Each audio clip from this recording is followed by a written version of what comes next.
Hello, everyone. Welcome to another episode of Aaron's Book Club.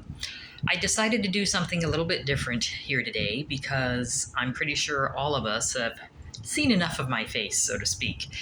So, the book review I have to do today is the last book and the conclusion of the Dragon Concierge trilogy.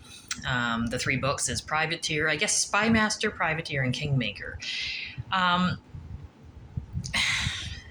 And I don't think this is going to be a very flattering review, but I do have to be kind of truthful here. The first book, I had such a struggle to get through, the Spy Master book. It took me about halfway through before I was intrigued, and then about the last half of the book, I was really intrigued, enjoyed it, and it saved me enough that I was going to order the next book, which was Privateer. And I ordered that, and you know what? Privateer was very good. It was full of action, adventure, and there was the intrigue and that kind of thing, but it didn't overrun the rest of the book. Then I got to Kingmaker, and it was good. Like, it was okay. It was kind of entertaining. The problem is the authors did a lot of explaining what happened in the other two books, which I can understand why you would do that, but if this is the third book of a series, I don't think a lot of folk are going to pick up the third book of a series and start with that book. And you don't need to rehash everything to bring them up to speed. The intrigue was at such a pace that it actually slowed down the adventure of the book, and you spent the entire series getting to know, building up one of the major, well, both of the major enemies of the book. The first enemy that had done nothing but scheme to get rid of the king, there wasn't actually a fight in that case. Sorry, cat is scratching. In that case, they just kind of introduced a new enemy, which made the old enemy not so important, and there was no showdown. It was just he was taken into custody, you know.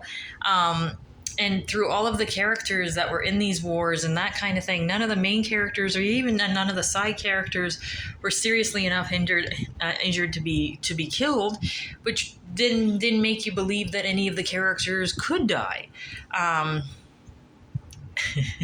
That would be my cat. Sorry, guys. Put that back there. Anyway, so your belief that the character was in danger kind of was hampered by that. And what I really hated about the end of this book is every little thing was tied up in a neat little bow. And that wouldn't be so bad, except for it was done kind of like a list. It was like, here's the whole story, here's how it ends, here's the epilogue. In the epilogue, we're going to go through each and every little note to make sure that all the bows are tied and the T's are crossed, and we're not going to put a lot of imagination into it, just make sure that everybody's written out. And I don't know. I liked the books in that they were entertaining, but I found myself getting distracted.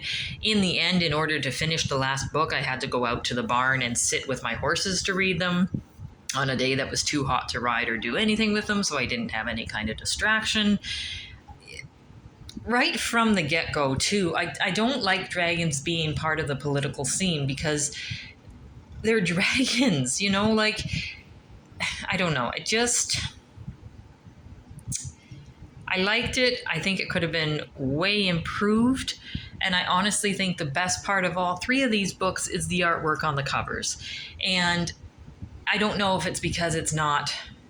No, it's a genre I enjoy. I didn't click with them. They're not ones I enjoy. But I guess that's all I have to say. And I will let you know when I have another book read.